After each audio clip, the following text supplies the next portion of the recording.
Burton is open for business, the bosses of two of Burton's main shopping centers say, as the town's retailers are forced to cope with a second bridge closure in less than a year. The managers at Cooper Square and the Octagon retail sites are urging shoppers not to turn their backs on the town, despite the partial closure of one of the main routes into Burton. 3 of the 4 lanes of the iconic Burton Bridge, over the River Trent, are currently closed, with 1 lane into Burton remaining open. There is no access out of Burton via the bridge and all traffic is being diverted to St. Peter's Bridge as a result. The work is part of a £6.1 million boost to strengthen Burton Bridge and St. Peter's Bridge. St. Peter's Bridge was controversially completely closed last year for 3 months, which brought independent traders to their knees after shoppers avoided the long queues. It led to a crunch meeting with Staffordshire County Council.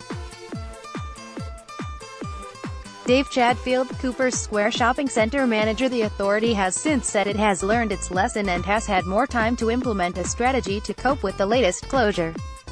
Morning rush hour on Monday, June 18, on the first day of the partial closure, was busy in Wetmore Road, but very few other areas were affected. However, the afternoon rush hour was proving a headache for some motorists, leading to queues across the town centre. Support your shop's plea from business chief Peter Hardingham, manager at the Octagon Shopping Centre, said some of his retailers had described the first day as terrible for footfall but urged shoppers to continue visiting. He said, "Some of the words used to me on Monday were terrible, disaster. I know it is only one day and we are at the back end of Eid and Father's Day, which may have had an effect, and the football, which may have prompted people to leave town earlier." An image released by Amy to show how its work will be carried out on Burton Bridge. Image, Amy, "We thought this time that we would benefit from being at this end of town, but that doesn't seem to be the case. Having said that, one of our retailers beat last year's figures. We were 15% down in our car parking compared to last Monday, which is disappointing, but we are finding people are using our car park more as it is closer to St. Peter's Bridge and people are walking into town. I was concerned about the closure but not as concerned as I was with St. Peter's Bridge, and I have been involved in some of the decision-making on what is happening this time, so I was comfortable with the plans." The traffic on Tuesday seems busier than Monday. Traffic is moving freely from Orchard Street.